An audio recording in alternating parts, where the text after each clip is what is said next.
already know this is Punch Raw Boxing, aka Mr. Moo. Who shot himself? God damn it. Punch, watch the road. Watch the road. Ladies and gentlemen, what a beautiful Sunday morning in New York City. 82 degrees and it's going to 93. But chances of thunderstorms later on today. So, ladies and gentlemen, go carry your umbrellas today. You already know, man. I got y'all with the weather. You know me. I got y'all with the weather. Ladies and gentlemen, I want to touch on one of the most underrated resumes in the sport of boxing today, out of this young era. Well, I'm not gonna say underrated champion, but I'm gonna say that at least at this point, he should be pound for pound honorable mention. Right? That's fair. That's fair. I'm talking about Jermell Charlo. I ain't talking about Jamal. I'm talking about Jermell, the little twin. 154-pound champion, the one that beat Tony Harrison in their last bout on a rematch. It was a beautiful promotion. It was live. It was a good match. It was a back and forth match. He stopped them, but you know what? I love that event. These two, I to be honest, I loved it so much, and I loved leading up to the fight, that I'll watch a pay-per-view with Tony Harrison and Jermell Charlo. I want Jermell Charlo, Tony Harrison 3. Yes, I do. I will pay for it. Especially now with the coronavirus. That's a pay-per-view fight right now. For real, for real. But Jermell Charlo, you're right, he avenged his loss in a great fashion. He beat Lubin. Lubin was not supposed to be easy work. It was not supposed to be easy work. But the lines then on, he made it easy work. But for real, Lubin, you already know, from Florida, was supposed to make it very, very hard for him. But hey, that's what shows you the growth of Jermell Charlo, man. Jermell Charlo is getting better and better. Jermell Charlo is always in shape, always in shape. The constant professional when it comes to inside the ring. Who else? He beat the likes of Charles Hatley. That was supposed to be easy.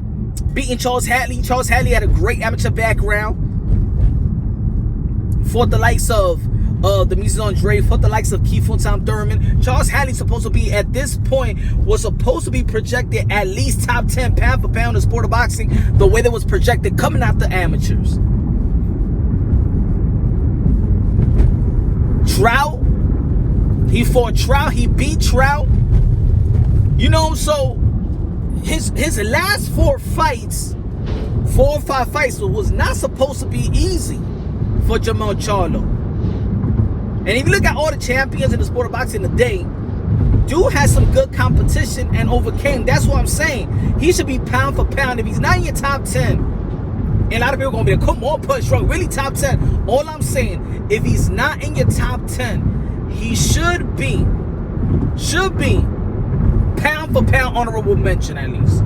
Honorable mention, meaning, you know, like number 11 in the pound for pound, you know, little right outside, 12, 10, 11, 12, something like that.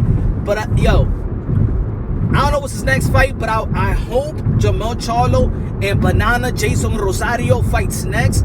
I think that's a great matchup. I do not know if Samsung Promotions is going to put Banana right away into a unification bout. I think he's going to milk it, at least a fight Jason Rosario, El Dominicano, El Banana, plátano maduro o plátano verde, lo que sea, lo que es, por una banana ese tipo. Pero, that would be a good fight, man. That would be a good unification bout. And if that's next, if Jermell Charlo fights Jason Rosario and beats Jason Rosario to unify 3 belts, you could say that you could put him actually ahead of Earl Spence in the pound for pound list. And I'm just saying, I'm just looking at the people on the pound for pound list. Would I put him over Triple G? I'll put him over Triple G too. If y'all got him in the pound for pound list too. I mean, think about it. Let's say if Earl Spence fights a tuna, right? And Jermell Charlo got 3 belts, unify the titles with 3 belts. for Jason, for Lubin, for Trout, for Harrison, Hatley. I think that is a good enough resume to get him over the hump with a Triple G. I mean, Triple G did beat Sergey Derevchenko, which I felt he actually lost, but whatever. Daniel Jacobs, he beat Daniel Jacobs. All I'm saying is Jermell Charlo probably be ahead of Earl Spence if he beats Jason Rosario on that. That's if Earl Spence fights like a voluntary bout for the year. I hope they can make that fight. I don't know if they're gonna make that fight, but I hope so. 154, and I think after that maybe he could go to the 160 pounds division. I mean, a lot of people's leaving. His brother's probably leaving as well. He's champion at 160, but he's thinking about campaigning in 168. I could see a fight in 160 with Jason Rosario, with Jaime Munguia. I could still see a Demetrius Andrade with Jermell Charlo or Jermell Charlo, but that's a good fight still. But I do see Jermell campaigning in 160. I think that he'll wait till his brother leave. But that would be good, man. I do think that Jermell Charlo should get more props, should get some more recognition. He knows how to promote himself when it comes to fight night. Again, they did a great job, and I think that's a fighter that PBC and Al Haymon can really count on. Really can really count on. So yeah, man, let me know what y'all think. Let me know what y'all think. If he's underrated, he's an underrated champion. Let me know if y'all think he's pound for pound honorable mention. I think he has an underrated resume. Compare to the other guys right now, to some of the guys in the sport of boxing. I think so. So let me know what y'all think, man. It's Punch Drunk Boxing, man. I love y'all, man. God bless.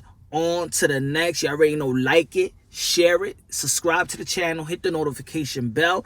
Hit the notification bell. I've been having trouble with people saying they don't get my notifications. Hit the notification bells, and for the people, re-notification the damn bell. Anyway, I love y'all. Peace out. God bless, and on to the next.